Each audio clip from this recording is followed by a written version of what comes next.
Oi, boa tarde. 12h15 até 1h. Vamos juntos conferir os assuntos em destaque nesta sexta-feira. O leilão 5G, o maior da história das telecomunicações no país. Hoje tem mais.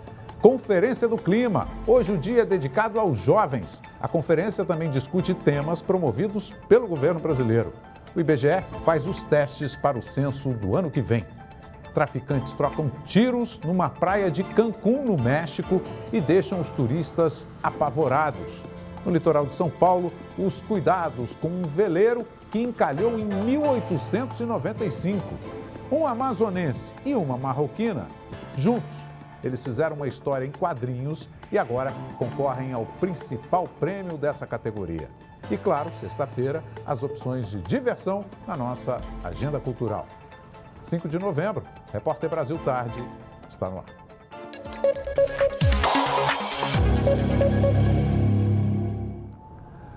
A Conferência do Clima, a COP26 na Escócia, chega ao 6º dia com expectativa de reunir os jovens para discutir os rumos na luta pelo clima. Uma encomenda direto do campo base do Ártico. 4.000 quilos de iceberg foram levados para a rua de Glasgow, onde acontece a COP26, para derreter e alertar sobre o perigo que vive a calota polar. A professora fundadora do Campo Base explica que perder o Ártico não é uma notícia ruim só para os ursos polares, mas para todos os países do globo. Isso porque a perda da calota polar pode significar um aquecimento global de 25% a 40%. A mensagem final é que essa é apenas a ponta do iceberg na questão do aquecimento. O protesto acontece no dia dedicado aos jovens da COP26. O 6º dia de encontro na Escócia reúne ativistas da nova geração, como Greta Thunberg, uma das mais aguardadas e que participa de uma marcha, onde a ideia é dar a palavra a quem mais vai sentir os efeitos das mudanças climáticas: os jovens. Para a ativista Isabelle Asselson, essa medida só não parece muito genuína. Ela descreve como um concurso de popularidade, já que está na moda apoiar jovens, principalmente no contexto climático. O desenvolvimento sustentável da Amazônia e a transição energética foram temas de debate na COP26. As discussões promovidas pelo governo brasileiro estão sendo realizadas em Glasgow e também em Brasília por videoconferência. Ao participar dos debates da COP26, o vice-presidente Hamilton Mourão, que preside o Conselho Nacional da Amazônia Legal, defendeu a importância do desenvolvimento sustentável da Amazônia.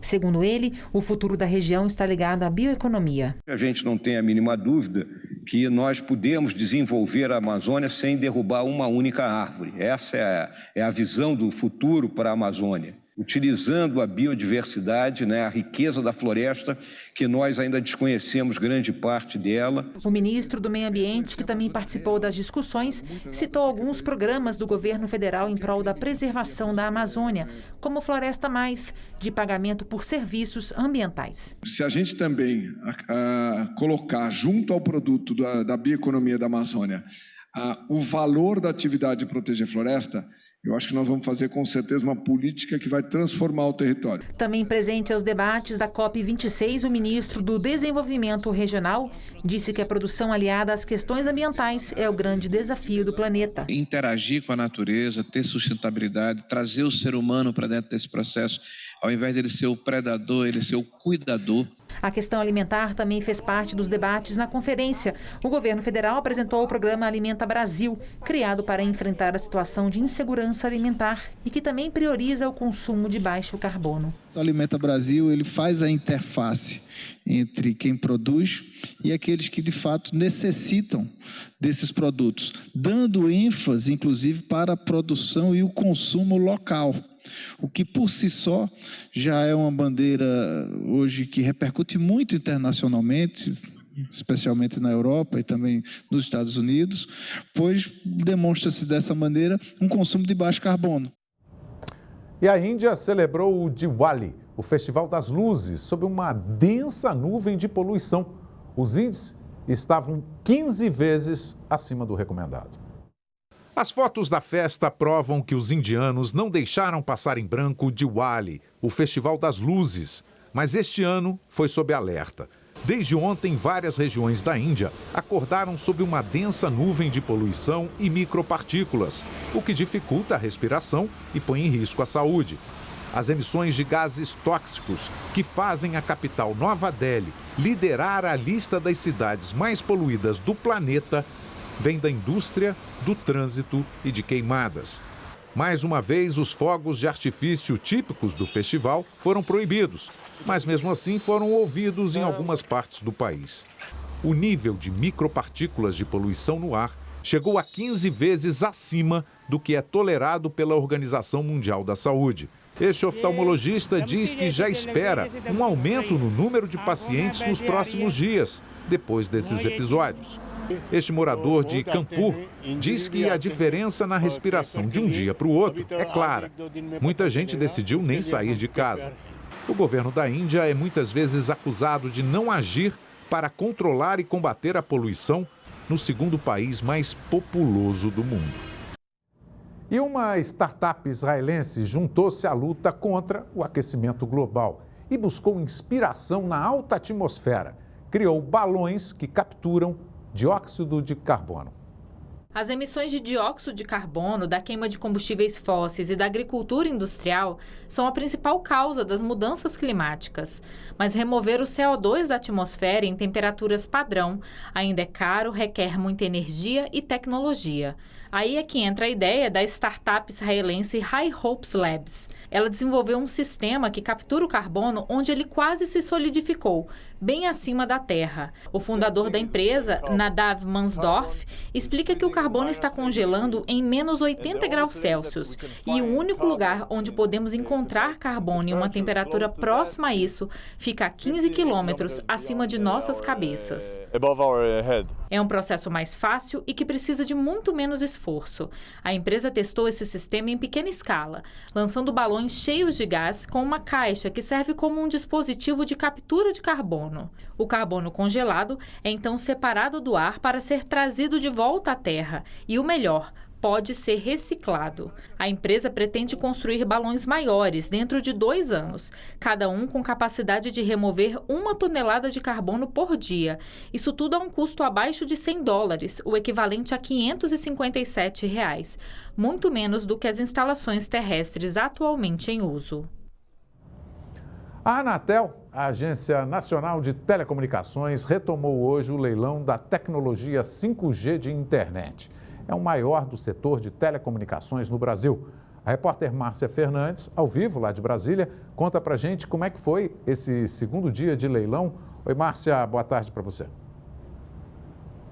Oi, Braga, boa tarde para você, boa tarde a todos que nos acompanham. Olha, esse segundo dia foi marcado pelo leilão da frequência da faixa de 26 GHz. Mas antes de falar disso, eu quero comentar com vocês que o Ministério das Comunicações está nesse momento fazendo um anúncio de um balanço de como que foi esse leilão. Até agora, o valor arrecadado foi de 46 bilhões de reais, o que superou as expectativas do governo federal, segundo o ministro das Comunicações, Fábio Faria. Este segundo dia, como eu disse, foi dedicado à frequência 26 GHz. Essa é uma faixa destinada exclusivamente ao 5G e é uma faixa muito importante, que é por meio dela que deve ocorrer a transmissão de dados da economia de larga escala, como a internet das coisas e a automação industrial. E empresas já conhecidas do Brasil, que também arremataram outros lotes ontem, também fizeram arremates hoje, como a TIM, a Claro e a Telefônica, que é dona da empresa Vivo. Eles arremataram lotes importantes hoje, voltados para a cobertura nacional e também para a cobertura regional. Além dessas, outras empresas também arremataram lotes, entraram e elas vão, no caso, oferecer serviços regionais, entram no rol de serviços de novas prestadoras aqui no Brasil para aumentar essa concorrência e esses serviços. As empresas que venceram os lotes de hoje terão que levar internet de qualidade, internet banda larga às escolas públicas de todo o país. Essa é a contrapartida exigida pelo governo federal para que elas pudessem arrematar esses lotes. Como alguns lotes não foram arrematados, deve haver um novo leilão depois, eles devem agendar um novo leilão exatamente para ver sobre o arremate desses lotes. Esse é o resumo do nosso segundo dia. Agora nós vamos ver como que foi o primeiro dia de leilão, como que foi o dia de ontem, quando foram leiloados os lotes relacionados à frequência de 3,5 GHz, que é uma frequência fundamental e que vai levar 5G para as capitais do país. Vamos ver na reportagem de Luana Karen. O primeiro lote do leilão do 5G foi vencido pela Winit 2, que se tornou uma nova operadora de telefonia móvel no país. A empresa vai operar a faixa de 700 MHz, levando internet a rodovias federais e localidades que ainda não têm cobertura 4G. Já as empresas Claro, Vivo e TIM arremataram os lotes da faixa de 3,5 GHz, considerada a principal do leilão. A internet 5G deve estar disponível em todas as capitais até julho do ano que vem. A gente vai ter o primeiro 5G da América Latina aqui e vamos mostrar para o mundo que o Brasil agora está na economia digital, que o Brasil agora está cuidando da transformação digital. A internet 5G vai oferecer bem mais que conexão veloz. A internet das coisas, como é chamada a rede que conecta dispositivos como relógios inteligentes e assistentes de voz, poderá chegar a um número maior de equipamentos. Será também o início das cidades inteligentes, interligando, por exemplo, sistemas de iluminação pública, dispositivos de monitoramento e sensores de presença. No campo, a internet 5G deve transformar o agronegócio, elevando o PIB do setor em pelo menos 10%. O leilão do 5G atraiu 15 interessados e representa investimentos de quase 170 bilhões de reais no setor de telecomunicações nos próximos 20 anos. São quase 10 mil localidades pequenas que não têm internet, que vão ter internet. É informação que chega na ponta da linha. Essas pessoas se integrando com o Brasil e com o mundo. As empresas deverão cumprir uma série de compromissos, expandir a estrutura de fibra ótica, instalar internet em 31 mil quilômetros de rodovias e conectar os povos da maior floresta tropical do mundo por meio da instalação de cabos que irão passar pelos rios da região amazônica. Sem cortar nenhuma árvore. Então, um projeto totalmente sustentável. Todos os países que a gente foi, eles ficaram impressionados com esse projeto. As principais cidades do país registram os mais baixos índices de testes positivos para a Covid-19. Com o avanço da vacinação, é cada vez menor o número de internados e, claro, de mortes.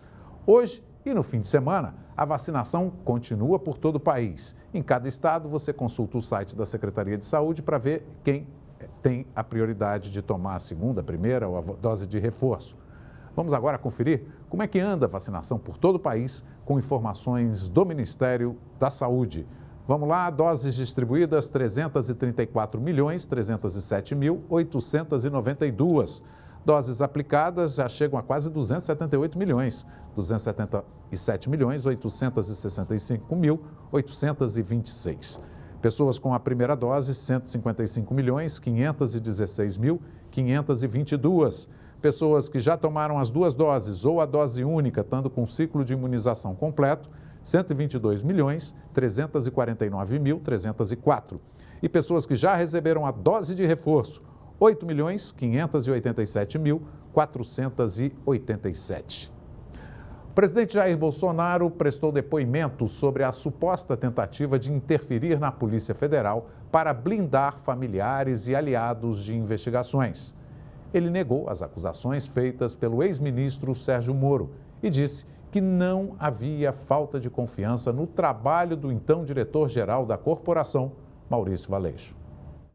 O depoimento concedido à Polícia Federal, realizado na noite de quarta-feira no Palácio do Planalto, foi uma determinação do Supremo Tribunal Federal que, no mês passado, deu um prazo de 30 dias para que o presidente desse a sua versão dos fatos de forma presencial.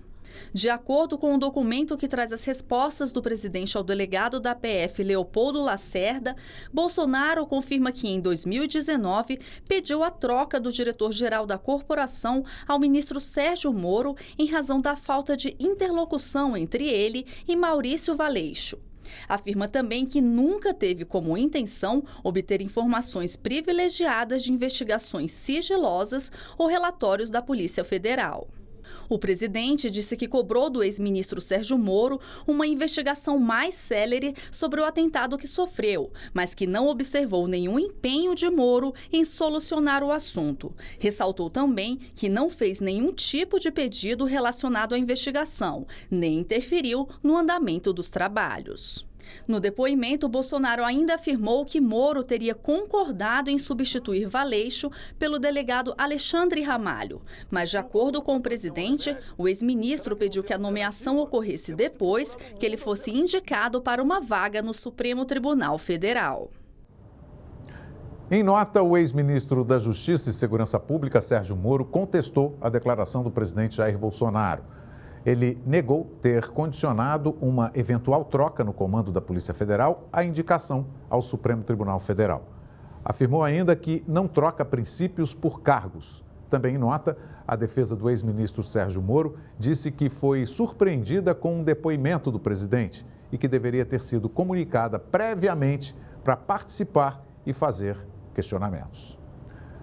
Duas operações da Polícia Federal desarticularam hoje um esquema de fraudes em contas bancárias. As ações são desdobramentos da força-tarefa Tentáculos, que usa a troca de informações entre a Polícia Federal e a rede de bancos públicos e privados do país.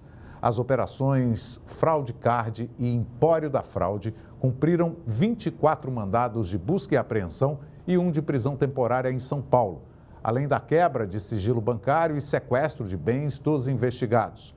O grupo criminoso foi identificado a partir de uma denúncia da Caixa Econômica Federal à Polícia Federal da existência de 128 contas fraudadas num período de 7 meses. O esquema era praticado por meio de alteração de endereços de correntistas, seguida da solicitação de segunda via dos cartões bancários, que então eram entregues nos novos endereços, nos endereços dos investigados. Segundo a Polícia Federal, o prejuízo identificado até agora é de mais de R$2 milhões. Os estelionatários vão responder por associação criminosa e falsidade ideológica. E o incêndio esta madrugada em São Luís, no Maranhão, destruiu vários barracos construídos embaixo de uma ponte. Os barracos onde moravam aproximadamente 60 famílias ficaram totalmente destruídos. O fogo começou por volta das 5 da madrugada. Segundo os bombeiros, provocado possivelmente por um curto-circuito, o que precisa ainda ser comprovado pela perícia. O fogo foi logo controlado e, apesar do susto, ninguém ficou ferido.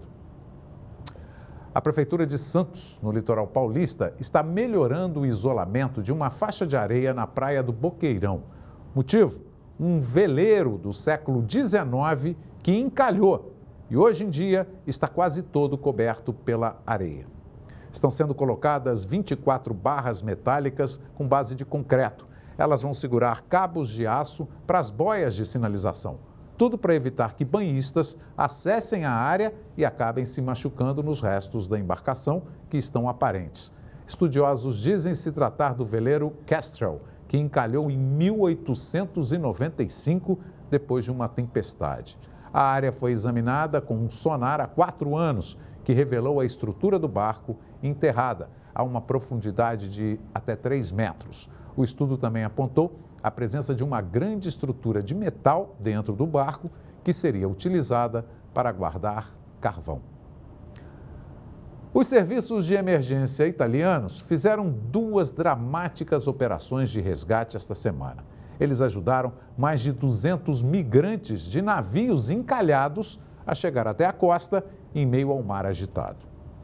No primeiro resgate, membros da Guarda Costeira italiana ajudaram 74 migrantes que estavam em um veleiro, encalhado perto da cidade de Crotone, no sul da Calábria. Os socorristas mergulharam no mar e criaram uma corrente humana para que os migrantes conseguissem passar pelas ondas fortes e pisar em terra. Já em Badolato, uma pequena cidade também na região da Calábria, os serviços de emergência resgataram 120 imigrantes que viajavam em um barco de pesca. Os bombeiros amarraram uma corda do barco à costa e ajudaram as pessoas a atravessar as águas turbulentas. O Ministério do Interior da Itália voltou a pedir que outros países compartilhem a responsabilidade pelos refugiados que cruzam o Mediterrâneo, vindos do norte da África. Só neste ano, mais de 54 mil migrantes chegaram ao país. O número é quase o dobro do registrado no mesmo período do ano passado. Daqui a pouco, traficantes invadem praia em Cancún, no México, pela disputa de ponto de tráfego e provocam correria de turistas. E a análise do leilão da tecnologia 5G. São 2 minutinhos e a gente está de volta. Até já.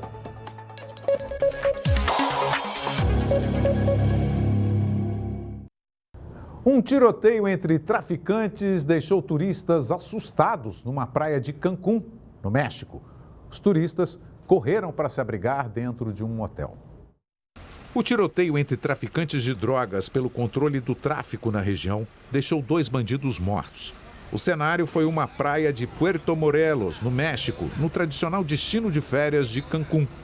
15 homens armados aportaram na praia para executar os 2 rivais, provocando pânico e correria. Apenas uma turista teve ferimentos leves. Os banhistas correram para se abrigar num resort e reclamaram da falta de informações, já que muitos ficaram sem saber o que estava acontecendo ou se era um ataque terrorista. Eles foram orientados a se trancar nos quartos e formar barricadas com os móveis do hotel. Esta é a 2ª vez em menos de um mês que turistas são pegos de surpresa por cenas de violência geradas pelo narcotráfico na região de Cancún. Há 2 semanas, em Tulum, 2 turistas morreram e outros ficaram feridos durante um tiroteio. Hora da previsão do tempo para todo o país, hoje com o Davi Tapajós. Oi, Davi, boa tarde. Boa tarde, meu caro Braga. O destaque hoje são as chuvas intensas. E olha, tem a alerta do INMET para essas áreas em laranja no centro do oeste do Amazonas, parte de Rondônia, centro-norte do Mato Grosso e também no interior do Nordeste, né? Uma área que vai aí do Maranhão, Piauí, divisa com Tocantins, até o litoral baiano, tá bom? Nessas localidades pode chover até 100 milímetros de hoje para amanhã. E há risco de corte de energia, alagamentos e quedas de árvores pelos ventos intensos. Isso tudo por causa da atuação da zona de convergência do Atlântico Sul, que está estacionada aí sobre o centro-norte e ainda vai provocar bastante chuva nos próximos dias. Tempo firme mesmo apenas nesses poucos trechos claros do mapa que vai do Ceará até Pernambuco e no Sudeste, em São Paulo, Triângulo Mineiro, todo o Rio de Janeiro, mas lembrando que no Espírito Santo ainda tem possibilidade de chuva isolada, tá bom? Vamos conferir as máximas para as capitais aqui do Sudeste. Olha só, Belo Horizonte com 32 graus de máxima, Vitória com 25, São Paulo com 25 também e no Rio de Janeiro 26 graus de máxima. Na região norte, além da previsão de pancadas de chuvas, temos temperaturas acima dos 30 nesta sexta. Olha só, em Boa Vista, 36 de máxima, Manaus e Belém com 34, Rio Branco no Acre com 33 e lá em Tocantins, a capital Palmas com 31 graus de máxima.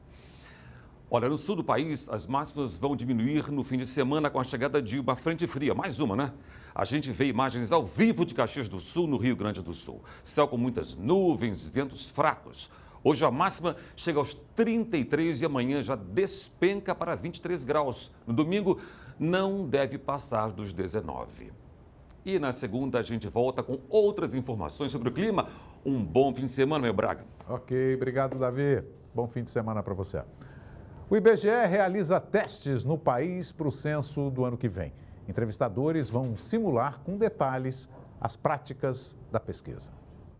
A partir de agora, 250 recenseadores começam a visitar cerca de 1.500 residências em todo o país para concluir a segunda etapa dos testes do Censo do IBGE 2022. O primeiro teste foi em setembro, na ilha de Paquetá, no Rio de Janeiro. Até o dia 19 de novembro, esses recenseadores vão percorrer casas em bairros de capitais e também locais distantes dos centros urbanos, como comunidades ribeirinhas, indígenas e quilombolas. Aqui no Distrito Federal, 11 deles, obedecendo todos os protocolos contra a Covid-19, vão realizar a pesquisa na região administrativa de Samambaia. Nós nos identificamos, mostramos nosso crachá, nossa identificação, mostramos uma forma que o morador tem como confirmar a nossa identificação, que é o 0800 ou o site do IBGE. Os testes simulam todas as etapas do censo, desde o treinamento dos recenseadores,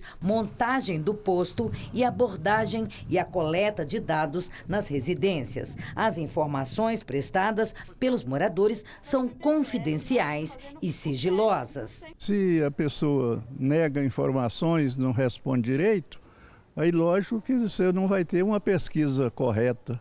A ideia desse teste nacional é acertar os últimos detalhes para o Censo Demográfico 2022, que começa em junho do ano que vem, quando 250 mil recenseadores vão a campo visitar cerca de 70 milhões de residências espalhadas por todo o país. Esse teste que nós vamos realizar agora, que é o teste de homologação, ele serve para que a gente possa testar os nossos equipamentos, os aplicativos e os sistemas utilizados neles, para que fique tudo redondinho quando chegar na época do censo para valer no ano que vem, né?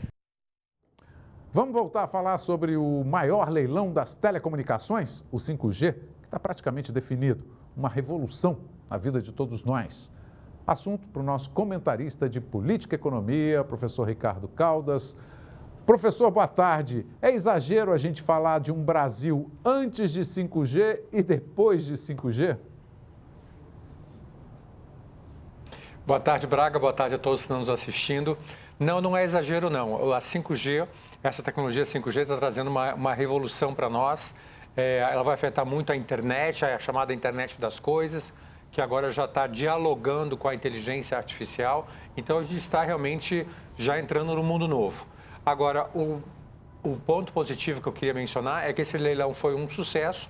Foram colocados em torno de 26 lotes à disposição para operadoras, sendo que 23 receberam propostas e foram comprados, né?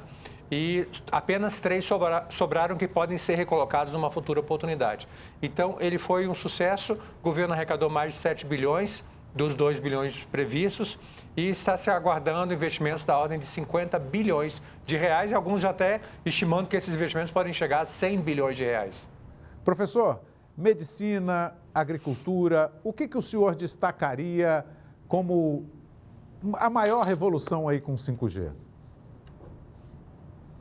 Olha, é tudo, Braga. É difícil escolher um setor, porque a agricultura gera alimentos, então tem um impacto no fornecimento de alimentos para o mundo todo. Medicina mexe com vidas, então qualquer auxílio que vier pela internet, com novas tecnologias, inteligência artificial, também vai poupar vidas. Então, todas as tecnologias acabam sendo beneficiadas e todas têm impacto na nossa vida, embora algumas sejam mais emergenciais, como é o caso da medicina, que a gente só lembra na hora da necessidade, né? Isso. E outras são importantes no nosso dia a dia, como alimentos, por exemplo.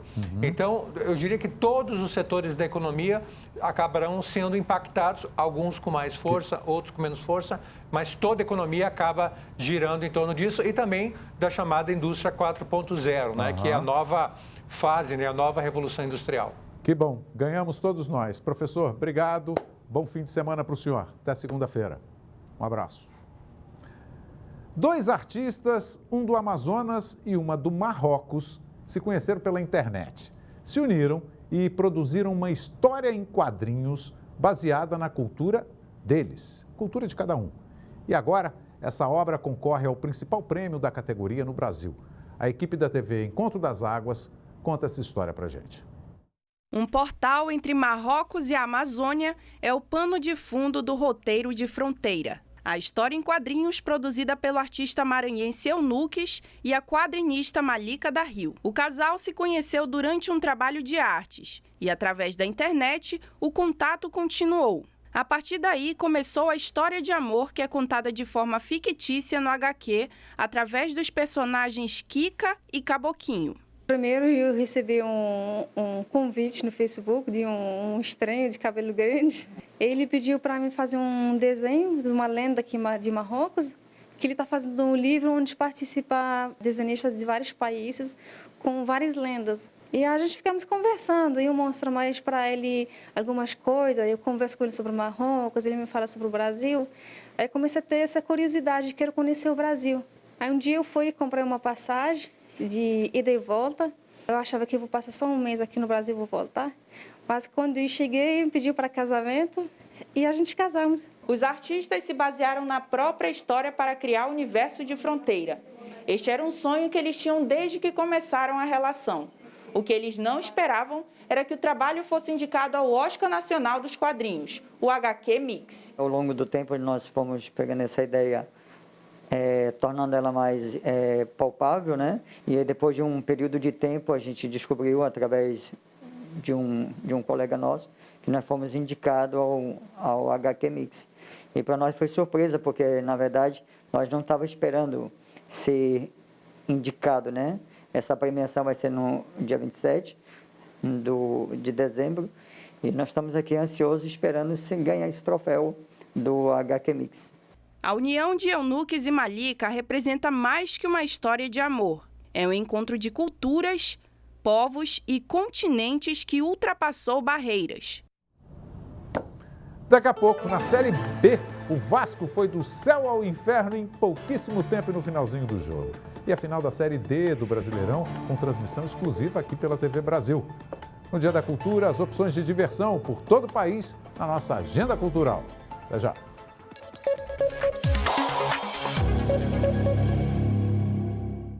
O conjunto desportivo, conhecido como Complexo do Ibirapuera, em São Paulo, foi provisoriamente tombado pelo Instituto do Patrimônio Histórico e Artístico Nacional, o IPHAN. O espaço já foi palco de competições, além de grandes shows musicais, com Tom Jobim, Chico Buarque, Legião Urbana e Rolling Stones. Vamos conversar com Dimas Soldi, que tem mais detalhes para a gente ao vivo lá de São Paulo. Dimas, esse tombamento aí pelo IPHAN não agradou muito o governo do estado não, né? Boa tarde. Olha, Braga, boa tarde para você, boa tarde para todo mundo. O Instituto do Patrimônio Histórico e Artístico Nacional, o IPHAN, comunicou ontem o tombamento provisório do Complexo do Ibirapuera. A decisão, publicada no Diário Oficial da União, poderá ser contestada pelo governo do estado de São Paulo em até 15 dias. O tombamento abrange o ginásio do Ibirapuera, o ginásio poliesportivo Mauro Pinheiro, o estádio Ícaro de Castro Melo, o conjunto aquático Caio Pompeu de Toledo, o Palácio do Judô, quadras de tênis e também prédios de administração. Na decisão, ficou certificado que as propriedades do conjunto desportivo, a partir da data do tombamento, não poderão, em caso nenhum, ser destruídas, demolidas ou mutiladas, nem sem prévia autorização especial do Serviço do Patrimônio Histórico e Artístico Nacional, ser reparadas, pintadas ou restauradas, sob pena de multa de 50% do dano causado.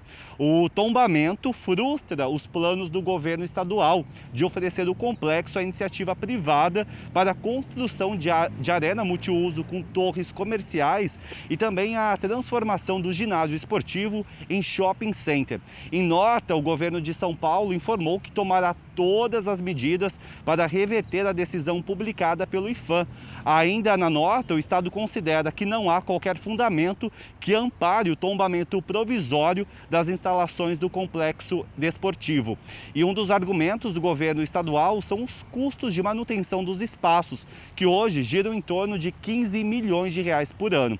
A concessão à iniciativa privada, segundo o governo paulista, traria recursos e melhorias ambientais, viárias e urbanísticas. Braga. Ok, vem muita coisa por aí ainda. Obrigado, Dimas. Um abraço. Volta aqui com a gente, boa tarde. E aí? Os dois sobem, mas o que vale é o título, né? Vale o título, mas para alguns deles, na verdade, vale realmente o acesso, né? Você passa a disputar uma divisão que tem um apoio maior da CBF, que é a Série C, pode sonhar e subir para a Série B, mas é evidente que todo mundo quer levar a taça para casa, né? É um jogo bastante interessante, a Aparecidense fez uma campanha melhor e por conta disso faz o segundo jogo em casa, será transmitido aqui pela TV Brasil à volta no outro sábado, né?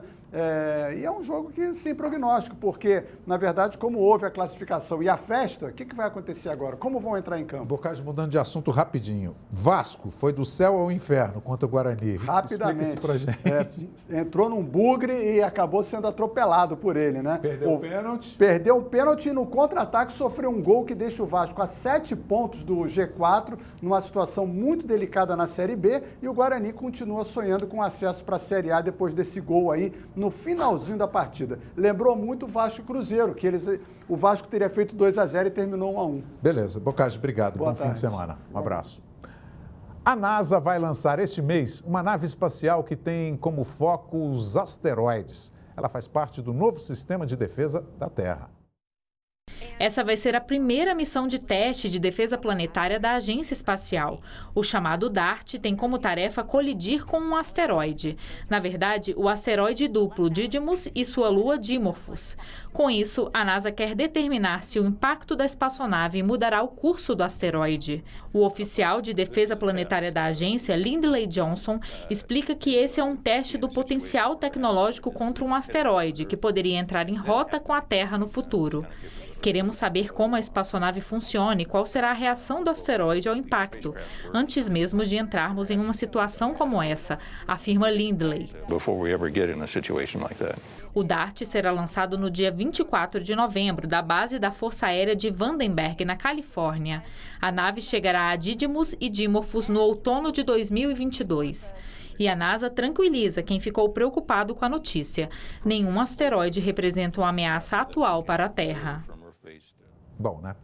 Chegou a hora da agenda cultural. Na primeira sexta-feira do mês, dança e festivais de cinema preenchem a programação. A Anne Zanetti mostra pra gente.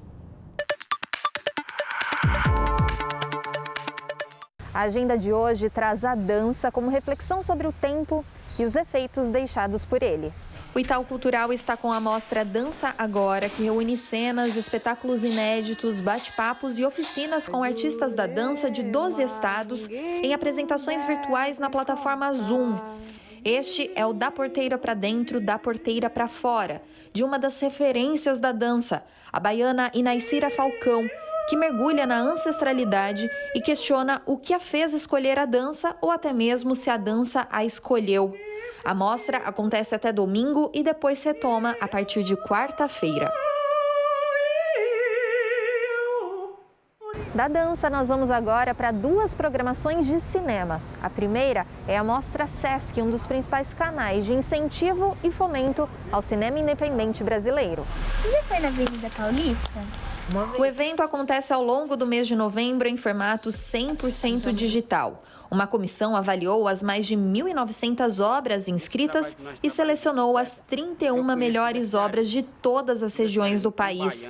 20 filmes foram dirigidos por mulheres. Todos já estão disponíveis no canal do Sesc no YouTube. Parecendo a cabeça de um demônio. A segunda dica da Sétima Arte é o Festival de Cinema Italiano, que tem no catálogo 32 filmes, entre inéditos e clássicos.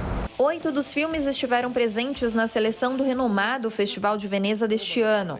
As sessões presenciais são gratuitas e acontecem no Petra Belas Artes, em São Paulo, até 12 de novembro.